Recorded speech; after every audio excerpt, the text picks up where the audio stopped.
So pupunta kayo Lord sa mga computer shop kung saan pwedeng magpa-appointment ng passport. Magtanong-tanong na lang kayo kung saan pwede.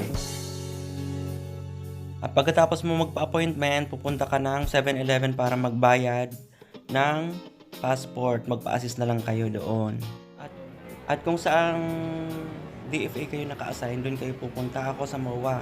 Ito yung sistema ng pila sa MOA sa Xerox pa lang. Kaya kung gusto nyo, magpa-Xerox na kayo ng mga requirements nyo na nakalagay doon sa appointment. Kung anong mga requirements, ipa-Xerox nyo na. Valid IDs, mga kung ano-ano pang mga kailangang i-Xerox para hindi na kayo magpila ng ganito kahaba dito sa MOA. Ako kasi dito sa MOA.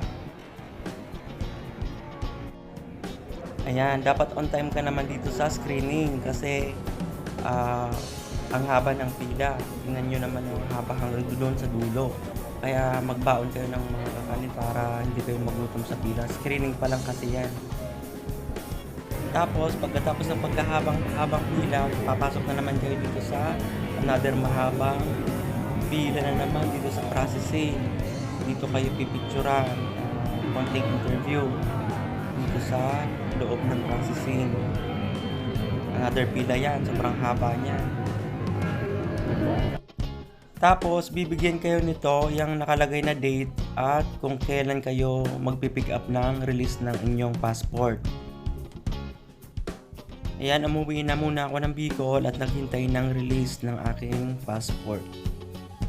So guys, ngayon na yung release ng aking passport. Bumalik na ako dito sa Manila ulit. Tapos, kung makikita nyo, ganito yung pila ulit dito sa release ng passport. So, sobrang haba niyan. Kaya kung ako sa inyo, magbaon kayo ng mga pagkain para hindi kayo magutuman sa pila. Ayan, sa wakas, nakuha ko rin yung aking passport at pauwi na ng Bicol ulit.